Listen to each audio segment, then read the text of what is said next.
વડોદરા શહેરના નવલખી મેદાન ખાતે ગિરિરાજ મહોત્સવનું આયોજન કરવામાં આવ્યું છે અને જ્યાં મોટી સંખ્યામાં શ્રદ્ધાળુઓ પહોંચી રહ્યા છે। આ ગિરિરાજ મહોત્સવ નવલખી મેદાન ખાતે આયોજિત કરવામાં આવ્યું હોય જ્યાં સૌ માટે આકર્ષણનું કેન્દ્ર બની રહ્યું છે। અહીં આયોજિત કરવામાં આવેલી ગૌ પરિક્રમા કે જ્યાં પર્વત પ્રતિકૃતિ રૂપે મૂકવામાં આવ્યું છે અને તેની આજુબાજુ ગૌ માતા વિહાર કરી રહ્યા છે, ગૌ માતા પરિક્રમા કરી રહ્યા છે અને જેને સૌ કોઈ નિહાળવા માટે, દર્શન કરવા માટે પહોંચી રહ્યા હોય તેવામાં બીજો દિવસ અહીં ખાસ આ મહોત્સવનો અને આ ભવ્ય મહોત્સવના બીજા દિવસે 15,000થી પણ વધુ ભક્તો જોડાયા છે।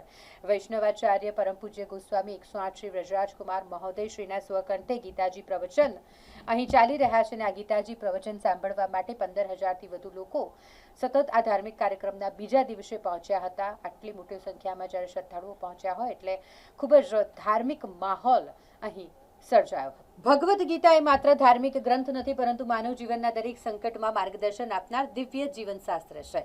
જ્યારે મનુષ્ય જીવનમાં મુશ્કેલીઓ, ભય, મોહ, લાગણીઓ અને અસમંજસ વચ્ચે ફસાઈ જાય છે ત્યારે ગીતા તેને આત્મબળ, સ્થિરતા અને કર્તવ્યનો માર્ગ બતાવે છે। ગીતા માનવ માત્રને શીખવે છે કે જીવનમાં આવતી પરિસ્થિતિઓથી ડરી ન જવું પરંતુ ધૈર્ય અને વિવેકથી તેનો સામનો કરવો। હૃદયમાં કરુણા પણ હોવી જોઈએ અને કર્તવ્ય માટે મનમાં દ્રઢતા પણ હોવી જોઈએ। પૂજ્ય શ્રી વ્રજરાજકુમારજીએ પોતાના આશીર્વચન આપતા સૌને દિવ્ય સંદેશ પાઠવ્યો હતો। વૈશ્વિક સંસ્થા વલ્લભ યુથ ઓર્ગેનાઇઝેશન વિવાયો અને પુષ્ટિમાર્ગીય વૈષ્ણવ સંપ્રદાયનું ગુજરાતનું સૌથી મોટું આધ્યાત્મિક સંકુલ પ્રધામ સંકુલના સંયુક્ત ઉપક્રમે આયોજિત શ્રી ગિરિરાજ કૃપા મહોત્સવમાં દ્વિતીય દિવસે શ્રી વલ્લભ કુલભૂષણ વૈષ્ણવાચાર્ય પૂજ્યપાદ ગોસ્વામી 108 શ્રી વ્રજરાજકુમારજી મહોદય શ્રીમદ ભગવદ્ ગીતા સત્રના આ બીજા દિવસે શ્રીમદ ભગવદ્ ગીતાના દિવ્ય સૂત્રોથી હજારો ભાવિકજનોને લાભાન્વિત કરી રહ્યા છે।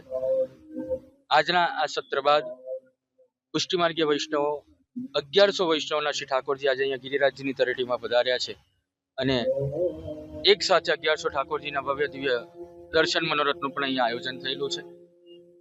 તૃતીય દિવસ એટલે કે કાલે આ જ રીતે શ્રીમદ ભગવદ્ ગીતા સત્રનો તૃતીય અને છેલ્લો દિવસ જેમાં શ્રી વ્રજરાજકુમારજી મહોદય શ્રી વૈષ્ણવોને વચનામૃતથી લાભાન્વિત કરશે અને ત્યારબાદ વિશ્વ પ્રસિદ્ધ કલાકાર શ્રી અતુલભાઈ પુરોહિત દ્વારા રાસોત્સવનું ભવ્ય દિવ્ય આયોજન આ જ ગ્રાઉન્ડ પર કરવામાં આવ્યું છે।